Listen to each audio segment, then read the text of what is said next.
Hello, this is Ukrlife with Liudmyla Nemyria, and we continue our broadcasting from Kiev. And we are very happy that today with us is famous Austrian military analyst Tom Cooper.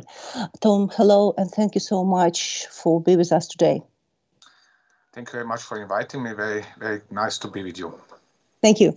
Tom, many Ukrainians know that how constantly you analyze the situation on the Ukrainian battlefields, and I constantly read you. But unfortunately, we haven't interviewed you for a long time, and that is why let me start from the very beginning. And I will start from your understanding of the Ukrainian offensive and general situation on the battlefields in 2023, because there was many expectation as well in Ukraine, as well on the West, from this offensive, and in the end we understand that the situation is not so simple as many expected, and that is why, what is your understanding? What happened in 2023?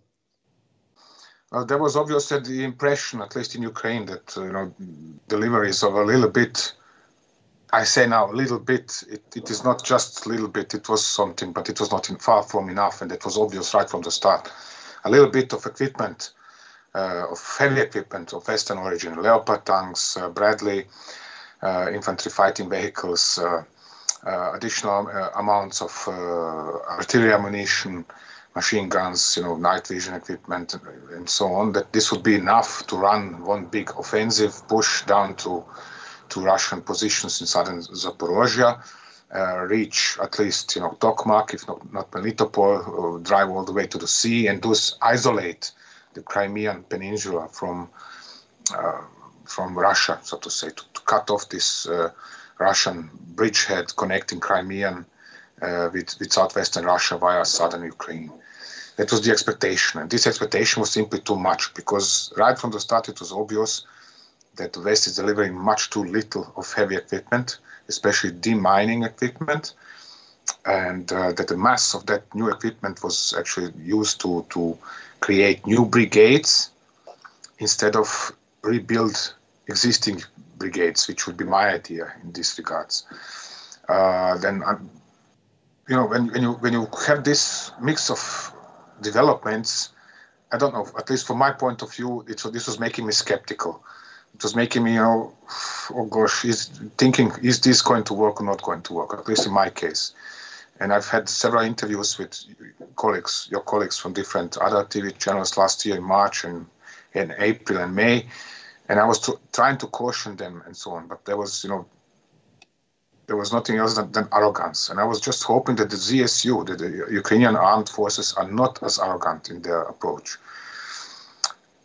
Sadly, as it turned out, there was lots of arrogance, there were lots of too high expectations, not only in Ukraine, in the West as well. The Russians have been left 1 year to prepare their defenses in southern Ukraine, southern Zaporozhye in particular, to develop this thick and deep minefield, some 10 to 15 kilometers deep and very dense.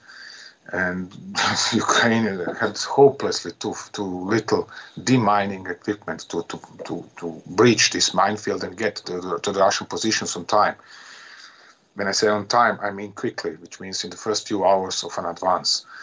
Capture the positions and then use this opportunity to push deeper behind Russian positions.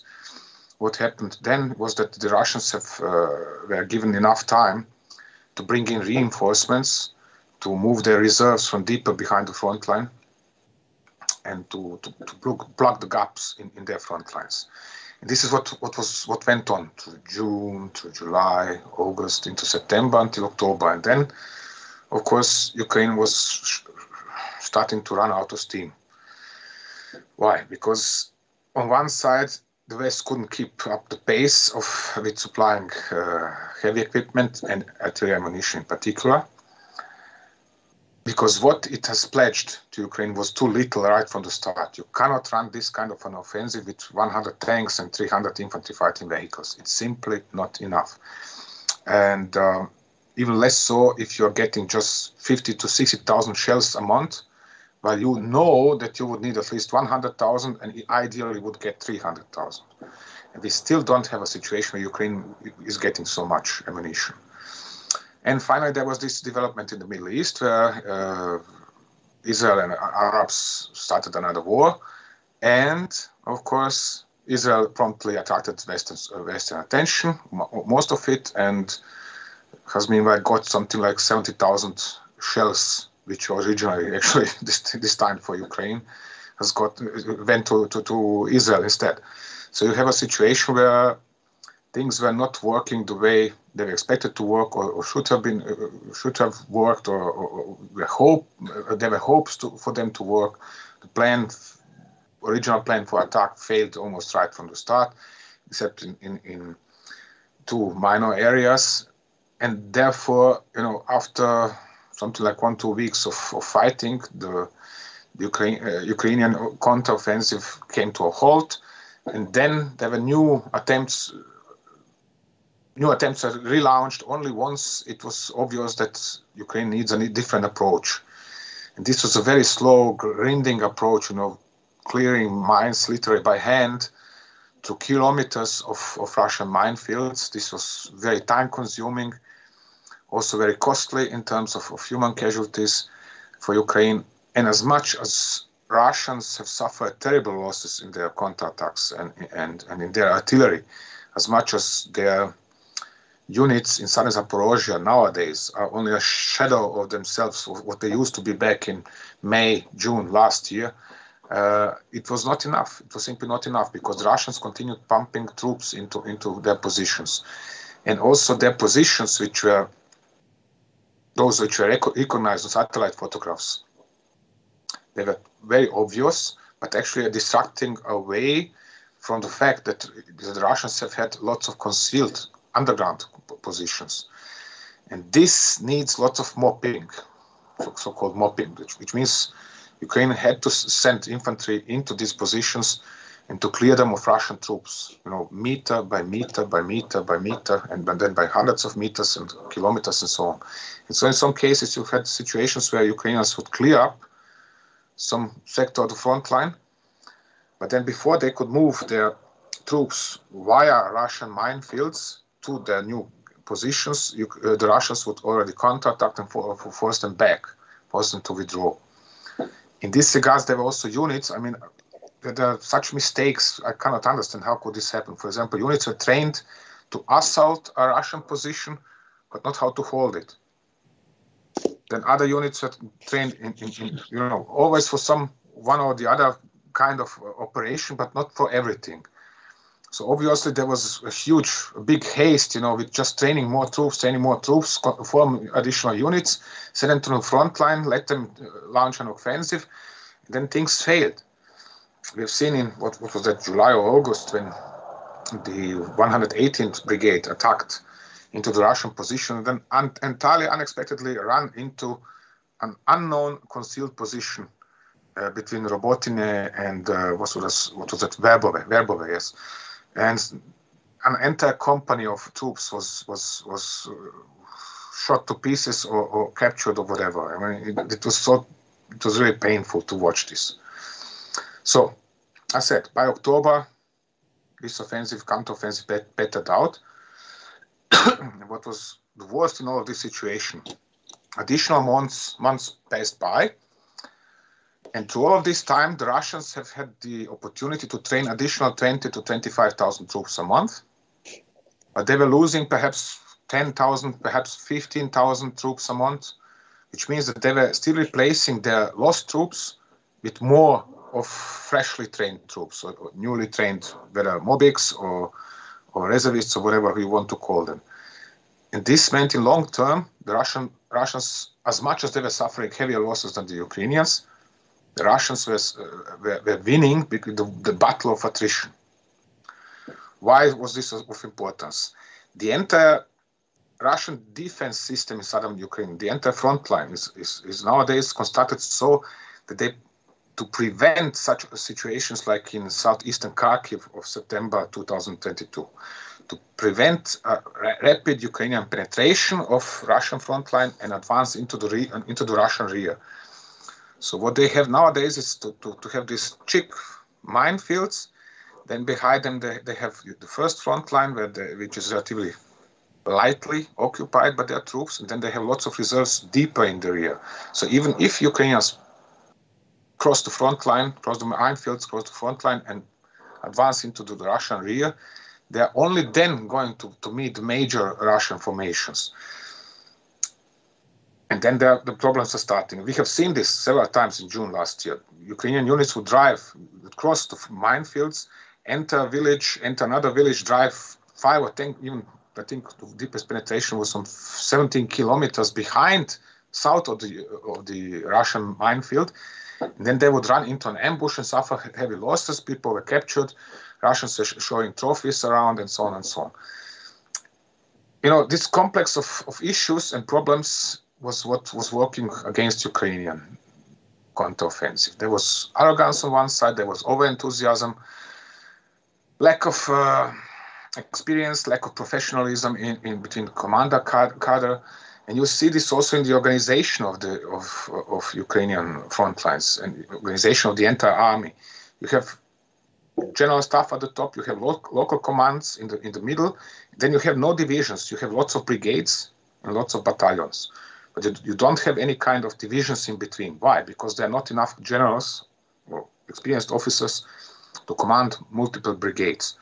So time and again you have one or another of Ukrainian colonels or lieutenant colonels in command of a brigade, and then they are assigned 1 battalion reinforcement, 2 battalions, 5 battalions, pieces, you know, from 5 to 10 or even 15 different units to hold a specific sector of front line. We have seen this in Bakhmut early last year, and things are not working. There is just a chaos and everybody is blaming each other, you know. Everybody knows better. When you talk with officers, everybody knows better. Nobody is making mistakes.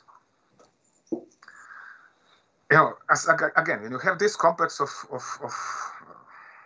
factors influencing a battle, the outcome is pre-programmed and it couldn't work. There was always a hope, okay, they might eventually combine interrupting the flow of Russian supplies, you know, by cutting off the bridges on the Crimea or striking the ports where the supplies were arriving, Melitopol, Berdyansk, and so on. And in a crucial moment also, you know, in combination with an advance of troops on the front line and destruction of Russian reserves. But it was never enough to create this critical mass which would prompt the Russians to fall back, to start withdrawing out of control. And that was the problem. And this is what eventually didn't work. And so the offensive ended with, let's say, this way. The Russians have suffered much more losses than the Ukrainians. But the problem is that it was not enough for Ukrainians for Ukrainian offensive to succeed. And this can only be summarized with a failure. The offensive didn't end with liberation of Tokmak, not of Melitopol, not of Mariupol, or wherever ZSU wanted to reach. So this is a failure. I hope everybody involved, and there are enough survivors between officers, between troops, is going to learn their lesson from this, is going to become less arrogant and learn, you know, also that they do not know everything better than somebody else, to tame their enthusiasm and to approach their tasks with cooler heads, so to say. That is my hope as next. And then we might see if there is also, of course, enough heavy equipment delivered by the West and by Ukraine itself, then we might see some other kind of operations in the future with much better success. Tom, I remember how in the end of the 2022, everybody say about the counteroffensive, Ukrainian counteroffensive, which will be possible on 2023. And, you know, it was high expectations and many, many other things. Today we have a little bit another strategy. Many Ukrainians, militaries and military experts, and there are many publications on the West that Ukraine needs a new strategy. Mm-hmm. And this strategy is strategic defense. Many experts on the West even say that whole 2024 will be the year of strategic defense for Ukraine. Mm-hmm. Mm-hmm. I agree with that. Do you think that this strategy will be more helpful, more effective for Ukraine? Because if, for example, we look now for the battlefield, we see mm-hmm. that Russia is very active along, all front mm-hmm. lines. Mm-hmm. And many now speaks about even new dangers for Kharkiv, for example. And mm-hmm. in that case, what do you think? If we, look for action of Russia, do you think that this strategic defense is a good strategy for Ukraine mm-hmm. this year? You might see me smiling right now. Yes, of course. Yeah, I see, of course. I have I don't know why I'm that way, but as soon as the mass of people, the mass of colleagues is expecting a year of strategic defense, I'm promptly starting to think, oh no, please don't do that. No. Generally, it is so that Ukrainian armed forces have grown massively over the last 14, 15 months. There are some 25, almost 30 new brigades have been established. And there have been brigades which have been badly damaged, which have suffered heavy losses in earlier battles. And those, I understand the people who are drawing such conclusions, like you have described them, and say, okay, let's bring a little bit routine into all of this. Let's settle down and train the troops, train the officers, train the non-commissioned officers, and spend a year doing nothing, more or less just defending, letting the Russians attack us, and we are going to, because we have enough firepower nowadays, at least in most cases, let them bleed themselves to death. So I understand this approach as well. But generally, I think that making that this obvious to the Russians again, is a similar mistake like last year. Last year, it was already by April, it was clear how Ukraine is going to attack in southern Zaporozhye. Some were openly talking about directions of attacks and so on. This is the most stupid idea, that there can be at the time of social media. Of course, the Russians are all the time monitoring social media. They know whom are they monitoring and why, because some of sources in the social media are reporting, very reliably. Therefore, when now somebody starts talking about strategic defense for 2024, don't know if this is a good idea discussing this in the public. So I would not recommend doing that for the start, and and the second, you cannot, in the war, no plan is surviving the confrontation with the enemy. So if you say, I'm planning strategic defense for 2024, you don't know what is going to happen. You have to be ready for all eventualities, which means it could be, for example, the Russians attack like they are currently attacking Avdiivka, and then there is an opportunity for a successful counteroffensive. And then the ZSU has to be ready to say, okay, and now we are going to launch a counteroffensive and fall into the weakened Russian positions or overrun the badly damaged units, and we are going to launch an offensive and drive into the Russian rear in this spot because we have the opportunity. You always have to be ready for such eventualities. So I wouldn't exclude any options. I wouldn't say it is better this way or it is better that way. It is simply so that some units are better prepared, no discussion about this, but then these units should be gradually, one after the other, rotated out of the line to the rear, given refresher training.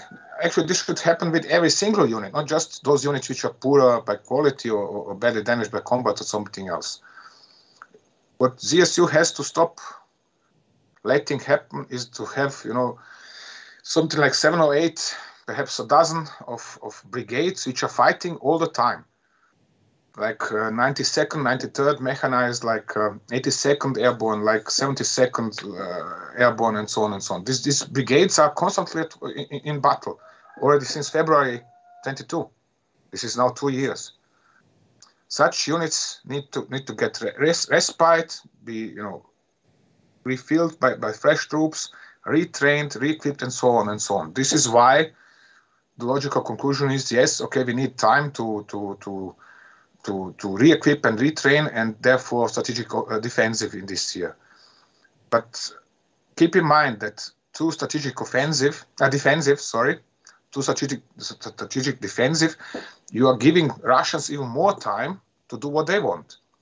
And as we have seen the last year, the Russians are adapting all the time. And the more time they are given to adapt, the worse for Ukraine and better for Russians.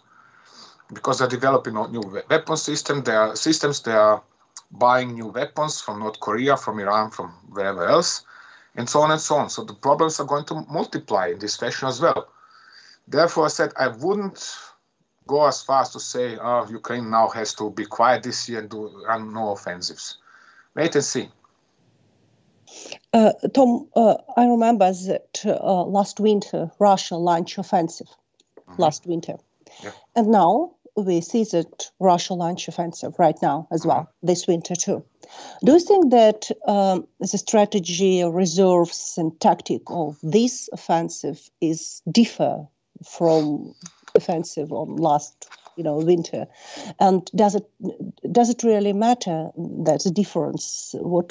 What could we say about reserves again, about the weapons which Russia have, about the tactics which Russia use, about strategy? Do you think that something happened with the Russian army? Well, a lot has happened. It has suffered such losses in the last 2 years that this professional core of the army is next to non-existent. They have even squandered much of their airborne assault troops, VDV in Russian, while stopping the Ukrainian counteroffensive in southern Zaporozhye, which means they do not have the quality anymore.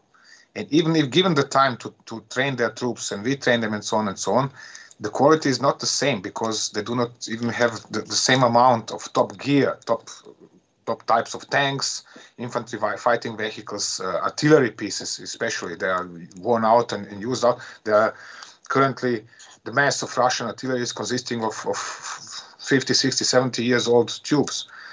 So the quality is not there anymore in general.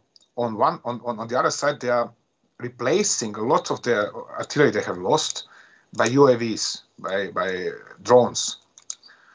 Nowadays, you see them, they have improved their Orlan system with these trios of UAVs which are scouting and relaying the information to the base and so on, and collecting electronic intelligence as well, not only video intelligence. And these Orlans, this winter, Orlans are capable of operations in freezing weather. Last winter, they were not. But they were given 1 year, one additional year to improve them, and they have improved them. We are going to see ever more of different versions of UAVs like Shahid coming up, jet-powered Shahid, Shahids which not only have their own warhead inside, but also carry additional ammunition under their wings. So we are going to see new weapons emerging all the time. We are going to see new versions of Lancet drones as well. And they are gradually replacing the artillery, which was obsolete anyway and not precise enough, with mini UAVs. And they are manufacturing these mini UAVs in far bigger numbers than Ukraine could. And I do not see anywhere, whether in Ukraine, this was also another issue. Already, was it March or April, the people in charge of the program Army of Drones were demanding better financing of production and massive increase in production of drones in Ukraine. What happened? This production, or this increase in production came, and they were reassigned to the Ministry of Defense. But it took several months until this has happened. And now Ukraine is all the time lagging in production numbers, behind Russia. And this is one of the primary reasons for Ukrainian troops being pushed back north of Avdiivka, because they are hit by so many UAVs that their positions are demolished. The troops are not even killed They're surviving such attacks. But positions are demolished to the degree that they are useless. And the troops have to abandon destroy positions in order to withdraw to intact positions. And then the same situation is repeating again and again. And if you put an inexperienced brigade into such a situation, then you lose an entire sector of the front line, which by measures of this war is a lot. For example, 500 meters. The Russians make an advance and they are on the outskirts of Stepove, just for example. This is one of the things that has happened. So it is fundamental to finally increase the production of UAVs in Ukraine to a level which is matching that of Russia, plus develop and field enough electronic warfare systems to disturb the Russian UAVs, but also to disturb the work of Russian electronic warfare systems. And all of this is coming much too late. It is already the second year of the war, of this all-out invasion, and only now is all of this emerging. While actually such equipment should have started appearing already in autumn 2022, over 1 year ago. It is only now that things are changing. So there are lots of mistakes in terms of strategy and management of the entire war and production facilities and so on, which again are not offering good indicators for the future right now. I hope there's going to be some sort of a reform in Ukraine and in the West as well. I'm always a little bit optimistic, regardless how pessimistic I might appear, and that there is going to be a reorganization in all of this business, in all of this administration. How is the war administered foremost? And there are going to be decisive, somebody's going to bring a few decisive decisions and say, okay, this has to be done this way, this way, this way. We need this and this and this kind of equipment. We are focusing most of our attention on that kind of equipment and on robotics, on UAVs, on electronic warfare. We're changing the nature of the warfare. Perhaps it is so that Ukraine really needs a season of strategic defense for 2024 in order to introduce this fleet-wide, army-wide, if you like. Perhaps in that regard, if this happens, then it's good to say, okay, this year we are not going to launch any kind of offensive. We are just, retraining our troops. We are re-equipping our troops as well with more robots, more UAVs. And then only once we are really ready, we are going to attack again. I hope this is the case. Until then, we are going to see. But Russians are right now, as you have said, they are attacking along the entire front line. They are not advancing a lot. It is really 100 meters one day, 200 meters on another day. Then they are pushed back. Then they send another battalion, lose an entire battalion. But they are all the time buying time. And the Russian strategy in this war is already since late 2022 is actually to wait for US elections in November this year and then hope for Republicans, and especially one of MAGA Republicans, to win the elections and then, say, oh, no, we are not going to support Ukraine anymore. Let's make peace with Putin and grant him, half of Ukraine if necessary, just in order to end the war. This is the strategy, and the West does not think, because it is silly, even if you watch the behavior of specific political parties in the West, whether in the United States, in Germany, France, they have no answer to this strategy. Nobody is even coming to the idea to develop an answer to this strategy, not even an effective strategy to counter Putin-supported political parties in France, in Germany, in Austria, for example, even in the United States. Nothing is happening in this regard. This is something that is making me worries, yes. Tom, let's speak a little bit about the West and weapons, because I read many articles in different,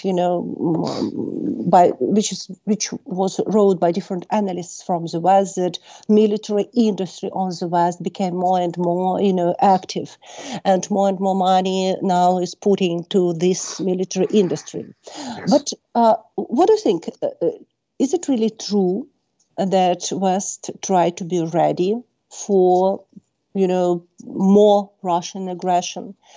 Do you think that West analyze very realistic the situation with Russia? Do you think that Ukraine really could receive more modern weapon, this year or maybe next year. It is very important for us to understand because, if there is another understanding of situation on the West, in that case, Ukraine must understand that we need to do something by ourselves in our country, but it's a little bit complicated because, we have missiles which, just here in Ukraine. Well, I don't know if it's one of interviews with you or with somebody else last year in spring. I already then said Ukraine will have to take care of itself. As long as you're not standing on your own feet, you're not going to be successful in this war. Which, of course, is not easy because a war of this size and extension costs a lot of money, and Ukraine has no money for this. So perhaps it would be better to say, okay, you know what, West, thank you very much for all the weaponry from 50 years ago. We don't want this anymore. Just send us money, that's it. Just credit us so we can continue fighting. And on the other side, develop cooperation like there were some efforts or at least announcements for projects with joint projects with Poland, with South Korea and so on for development of and production of tanks, of infantry fighting vehicles and so on. The problem is the following. The West has no experience in a war of this kind. The last big war the West has fought was the Second World War. It was, 75, almost 80 years ago. It is not going to change anytime soon. So there is nobody with enough management skill in order to understand the situation. And even if Ukrainians, of course, go to the West and explain to people what is going on in Ukraine and how is this war fought and what amounts of equipment and ammunition supplies are necessary to fight this war, they do not understand this simply. And even if even the Western politicians, they're not politicians, they are administrators. They are appointed to their positions and paid to do their job in order to maintain the status quo, not in order to come to some new ideas, new solutions, to find new solutions, to develop some new strategies, unite the countries, nations, armed forces and say, okay, let's do this now and finish Russians and so on and so on. No, they are there to maintain the status quo. And the status quo was maintained since 1945, which means West is West. If you can do some business in the East, fine. And let's earn money from doing that, even with Putin and similar. Great, fantastic. But otherwise, West is West. And, who cares about the rest? And you can see this even in the Middle East. You can see this in Korea. You can see this in so many other places. The conflicts are frozen. And somebody else is going to take care of that in the future. And the same is actually happening now again. Let's just freeze this conflict in Ukraine. If the Russians really want this eastern part of Ukraine, they should have it. It's not part of our country, so who cares? And fine. And then we are going to leave this for somebody else to clear the mess sometimes in the future. This is automatic reaction. It's an instinctive reaction of Western politicians to what is happening in Ukraine. Because Ukraine couldn't win this war in 2 years. Oh gosh, think about that. How terrible is that? That the West has fought 20 years in Afghanistan and 20 years in Iraq and squandered trillions of money. Who cares? It was good business, Nobody cares about this. So there is no analytical thinking in these regards at the top. You certainly have people at lower levels, but they're not influential enough to understand really what is going on and why is it going on, and foremost to have solutions for what is going on. To tell you very clearly, Ukraine needs this, and that, and then it's going to be more successful, more effective on the battlefield. Then it's going to start winning the war. There are such people, lots of them, but they're not influential enough to move the decision makers up there in the White House or in Downing Street number 10 or wherever else. They are not there. They're not in touch with everybody else. Between them, there are 15, 20 levels of secretaries, and assistant secretaries, and who else. And, everybody has fantastic education and super universities and who knows what, and is cashing $500,000 a year, if not more. Everything is perfect, but they know better. And they are experts in administering a status quo, not in developing something new. development of future technologies, of solutions for the future in the West is generally left to the owners to our own oligarchy, to the owners of major corporations. And, well, we are politicians, we are all the time paid to run after them and, please give me more, give me more. That is that. So I'm going to administer in your interest. This is what is happening in the West. And we do not have, when you talk with people from different countries, whether it's Europe or United States, we do not even have the politicians with some kind of visions for the future, solutions, especially solutions, and, really capable of leading. No, we have CEOs, administrators, nothing else. That is the major problem for our situation, because this war would now need somebody like Franklin Delano Roosevelt and his advisors in the Second World War, who would, hit the table if necessary with his fist, or Churchill, and say this war is going to be fought this and that way, and for this and that purpose we need this, and this.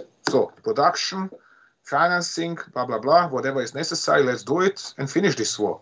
Now, instead, it's fine, the corporation XY is going to earn so and so many billions, but if the war in Ukraine goes for 1 year longer, then it's going to earn even more. So everything is fine in this way, from point of view of our politicians. Do I understand right that political reason is a reason for not so quick receiving of different types of weapons from West? Do I understand right that it is more political reasons that a number of different types of weapons on the West? Because, for example, if you look for North Korea and Iran, it is very simple to give, for example, for Russia about 1 million of different types of weapons, and everything is fine. But if we look, for example, for European Union countries, which promise us to give some missiles for Ukraine, and nothing happened, or just not million, it is just about 300 of this type of weapons. What's happened? Why it is too small number of weapons on the West? Is it really a question of quantity, or it is a question of policy? It is foremost a question of policy. I said we have administrators, we have no leaders in the West. We have people who are put in their position, to administer it on behalf of our oligarchy, in interest of our oligarchy, because oligarchy is bribing them to administer, to bring laws which are in favor of this oligarchy. So now imagine you being a politician, for example, in charge in whether in Berlin or London, wherever else you like. So now you are facing a situation which nobody around you, none of your advisors, nobody of the oligarchy who is paying you all the time has experienced. They do not have the ideas, like solutions, what kind of solutions, how can we accelerate our production or whatever else. No, all they want is another re-election. So re-election, the way to re-election is through appearing on TV, on the newspapers and radio and social media and blah, blah, blah. So this is where Zelensky is ideal as a figure to show himself with, Oh, come on, Zelensky, come, let's take a photograph together and everything is fine. This is perfect, this is what Western politicians like a lot, but it is no solution at all. And now the part of this problem is the following. Their advisors cannot tell our politicians in the West, you need this, this, and this, and this. These are the solutions. This is what you should do. They cannot, because they do not know about this. They would then have to find themselves different advisors.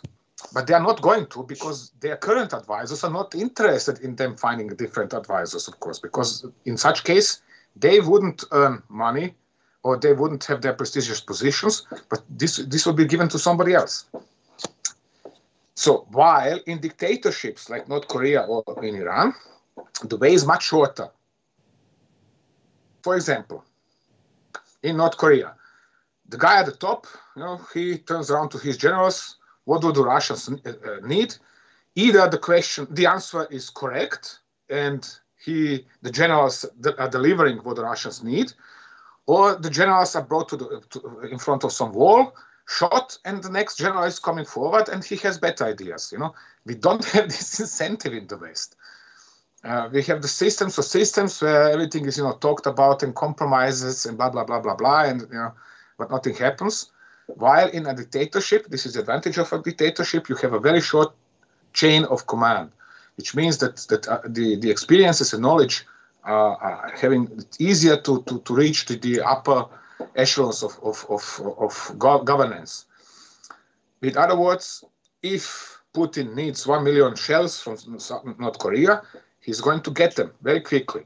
But if West has to manufacture 1 million of shells, then the politicians must talk with oligarchy, who is interested in this kind of investment, and what happens if they manufacture too much shells for the next 2 years, and what is then going to happen with the investment in 5 years when there is no war in Ukraine, and who is going to guarantee the oligarchy that they are still going to earn, make profit in 5 and 10 years from this big investment they need now in order to start manufacturing shells. The objectives are entirely different, because the West is not threatened, not directly. And unless there is a direct threat for the West, nobody's going to change the way they are thinking. So we're just living like all the time before the all-out invasion of Ukraine. We're having our parties and buying new cars, everything is fine, everything. We are complaining about high energy prices or inflation. But otherwise, everything is quite the same like 2 or 3 years ago. Who cares? Plenty of people are sad because they have lost their business in Russia. Others are even so far, like Raiffeisen Bank from Austria, to say, well, we have survived the last 2 years, so where is the problem? We can remain in Russia. We can continue business. We are doing good business over there. We are earning billions, so everything is fine. Thank you very much. Why should we withdraw from Russia? There is no incentive. There's no some sort of accumulated effort. Everybody really pulling on one string and in order to defeat Russia and bring this war to an end. That is what we do not have in the West right now. Tom, what do you think? How Ukraine could be more effective this year if we take into account all political reason, all military reason, all financial reason we speak during this interview? How Ukraine could be effective? What is your recommendation? What do you think? What could be done? You have this problem. I said Western politicians, they like to take photographs of themselves with Zelensky, and then say, I'm going to give you, how many can we give him? 20? Okay, you're going to get 20 tanks, And 20 tanks is laughable. That is not even a battalion of Ukrainian armed forces or Ukrainian army. So, but, he can say to the microphone, and 15 cameras are taking photographs of him, and 2 TV stations, we are sending 20 tanks to Ukraine. I'll give you another example for this. There was an interview with the Austrian Minister of Defense back in, sometimes in summer, I think, 2022. And she was, so proud of herself. She has organized joint troops of European Union partners who are not members of the NATO. 5,000 troops. A quick reaction force of 5,000 troops. And, she has organized that. And they are ready. They can go defend Austria any time of the day. And I thought to myself, oh gosh, if she would only know that these 5,000 troops, they might be enough, to defend a district of northern Vienna in best case, because this war is entirely different. She cannot understand the situation. And the lady in question is still in charge. She's still a Minister of Defense in Austria. So you have to ask yourself, where are the generals who are advising her? Where are the civilian advisors to her? What are they doing all the time? Why are they paid at all? Why is she still in position? But it's the same, no matter where. Okay, a few governments have changed over the last 2 years, but it's the same way of thinking, same mindset all the time. The people simply do not understand what it means, 5,000 troops. 5,000 troops are enough to defend northern part of Avdiivka sector. But it's just nothing more. So it's laughable to brag about such issues.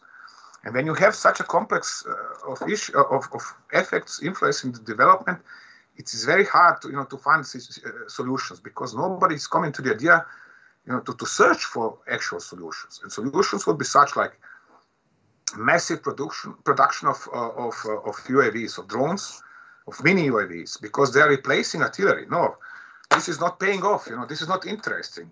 Why is it not interesting? Because, excuse me for expression, every stupid can make these mini UAVs nowadays. And in Ukraine you have how many small enterprises with thousands of people, civilians, without any kind of previous knowledge. And they just get a short course, and then they learn how to make specific parts for mini UAVs, how to assemble them. And you are manufacturing thousands of UAVs in this way. But nobody in the West is coming to the idea to do the same. Why not? Because it's not paying off. It's not profitable enough. It's far more profitable to develop grandiose plans. We are now going to manufacture heavy artillery. The tubes for artillery need something like 1 year of lead time. Heavy industry, then the wheels, and the engines, and everything needs billions. The companies are going to be busy, thousands of workers, and whatever else. 5 political parties. Everybody's going to be happy if you manufacture heavy artillery. This is the way of thinking. There is no way of thinking. We have to manufacture plenty of stuff, and send it to Ukraine yesterday, not only today or tomorrow, but yesterday already. No. This is profit for the next 2 years, the next 4 years. This is securing my re-election. This is a good idea, And so one of the solutions would be to say to the West, okay, what? Thank you very much for the military aid of the last 2 years. That is very kind from you, and it helped us stop the Russian invasion, but it is not enough to win. So how about you just credit us with money, and we take care about weaponry? That would be solution number 1. Why? Because Ukraine knows better. We could produce or we could buy weapons. Yes, yeah? As well. Because Ukraine knows better than the West what Ukraine needs. The West has no idea what Ukraine needs. I explained the reasons why. The politicians think, 20 tanks, Ukraine is going to be saved, and they are going to drive Russians out all the way to Taganrog and wherever else. So the Ukrainians know better than the West what do they need. And then Ukrainians should say, okay, listen, we have so and so many local manufacturers for mini UAVs. Okay, now let's see if we can get, not only spend this money in Ukraine, but also outside. And get private sectors in neighboring countries or even further away involved. This is where your government is a little bit unflexible. You get the money, and this is our money now. That's it. I understand the reaction. It's a normal reflex. It is instinctive reflex. We have got the money. We need this money. Ukraine is going to go bankrupt. We cannot go spending money somewhere outside. But you still don't have enough production facilities. And you could make much more UAVs to distribute in this production. We have now this Russian missile offensive, and it is striking such local factories of drones, and lots of people get killed. And you have a major security problem with having such small factories in Ukraine, because the civilians are not used to be zip-lip about what is going on, and they are producing UAVs. And if somebody speaks out, I'm manufacturing UAVs at home, he's becoming a legitimate target. Russians are targeting his home with a Kar-22. And boom, the home is blown up. Everybody's complaining about civilians getting killed, but actually Russians have targeted a legitimate target in form of a manufacturing facility for UAVs. So you need such solutions, not just one type of solutions, but combinations of solutions. Okay, this amount of money for production of UAVs, then you need production of electronic warfare equipment. You need production of long-range weaponry, heavy infantry weaponry, which can reach over 2, 3, 4, 5 kilometers, mortars, heavy sniper rifles, anti-material rifles, such production. Because if you check the statistics with your own armed forces, you're going to find out that your snipers are killing more troops than artillery does. Why? They can reach the Russians at the moment. Russians do not expect. They shoot them from 2 kilometers away. Nobody on the other side expects this to happen. And they're doing this cheap. you know, a good sniper rifle costs perhaps something like one artillery shell at most, including the objective and so on, and the full equipment for it, including night vision equipment, perhaps like one artillery shell. Of course, the West is not interested in supplying with such weaponry because this is not profitable enough, with which we are back to heavy weaponry. And then you have also the problem, you know, the West is instantly reacting. And what if Ukraine fails and the Russians get through and so on? I mean, it's absolutely technically impossible. The Russians, even if Ukraine would fold up tomorrow in the morning, the Russians would need 6 months to reach Kiev just by marching, because they're not organized well enough, because their commanders are not good enough for that. So the West actually does not need all the new equipment for itself, but it's still producing equipment for itself instead of sending it to Ukraine. So you have this problem as well. Solution would be to say, okay, then some of facilities have to be inside Ukraine, and we have to manufacture tanks and infantry fighting vehicles for ourselves on our own, created by the West. And if that is not possible, then like there are solutions already in Poland and Slovakia, Czech Republic, perhaps in Romania and Bulgaria as well in regards of ammunition, which means we are investing into production facilities outside of the country, so they are supplying us and Russians cannot hit them, cannot bomb this factory, and so on and so on. So this kind of solutions is what you need in Ukraine the most. And that is where you can say, okay, in order to get enough of all of this, to manufacture all of this, to increase the production and to build up the stocks, we need a year, you know, and then we are going to spend 2024 without any major counteroffensive, and just restock and retrain our troops and so on. And one more question, last question, Tom, if it is possible. As I understand, it was very simple logic on the West that war with Ukraine make Russia weaker, and it was it was very simple logic. But now, if we look for the Russia, it seems that it is not very, very good logic, because Russia shows that after the 2 years of the war, Russia, we say about the adaptation, we say about the new types of weapons, and in sometimes this simple logic that Russia will be weaker after the war with Ukraine could be, you know, West could receive another result, that Russia became more strength and be ready to, you know, to go against the NATO, for example, countries. I mean, Baltic countries or something like that. I'm not sure, but sometimes it looks like that. It is like this. In Russia, there was already a shortage of workforce before the war, and while relations with the West were good already back before 2014. So there was a shortage of workforce, and there were already considerations about importing the workforce from India or from wherever else. Didn't work, to our collective luck, Ukrainian and Western, for primary reasons related to racism and chauvinism in Russia. But anyway, the point is this. Russia is getting weaker on one side, and on the other side, it's given enough time to let's say, negate the effects of Western sanctions. Why? Because the West has de facto withdrawn itself from the Middle East, for example, but still thinks that it is in charge of the Middle East. A typical example would be Saudi Arabia or United Arab Emirates, even Qatar. The Western politicians think if they just appear, you know, in Riyadh or in Doha or wherever they are the bosses over there, and everybody's going to listen to them. And they just need, you know, like Jedi Knights in Star Wars movies, you know, just move with their hands and everybody's falling down. This is not the case anymore. People like Mohammed bin Salman and other rulers in the Middle East, you know, they are so powerful and so independent meanwhile, that they do not care about the West. They are doing their own business with China, with Russia, and so on and so on. India, the same. This is the results of Western arrogance for decades and for centuries. The West was explaining, well, we are in charge, we are the bosses, we have everything under control. Well, you don't have this anymore. On the contrary, our economy, big parts of our economy are dependent on Arab investment and on sales into the Arab world, or resales further east from the Arab world, and so on and so on. So the situation is not the same like before.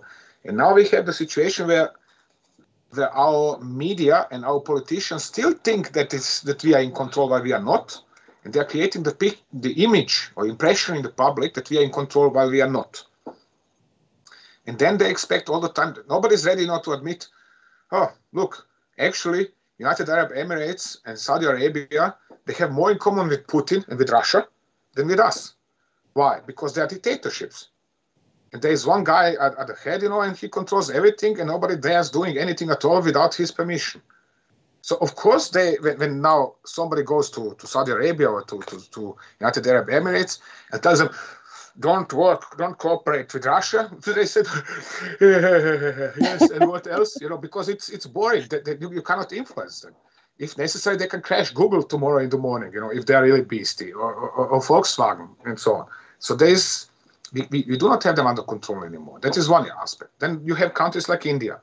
In India, there is the tradition of rising Russia or Soviet Union into the skies because they saved India in 1971 from U.S. aggression, and correspondingly, India has to help Russia now against Western aggression. And India was 400 years Western colony and so on, and they want their payback. And there were also missed opportunities on the part of the West. Why? For example, India is constantly at odds with China. And because of economic interest in China, nobody in the West cared when China would attack India and try to cross the border and occupy some of Indian territory. So every time there was another clash on the border between India and China, the West would say, "Oh, Indians, be careful! Don't you hurt the Chinese too much, because we have so important economic interests in China, and so on." So of course the Indians said, "Okay, dear West, you can have it now.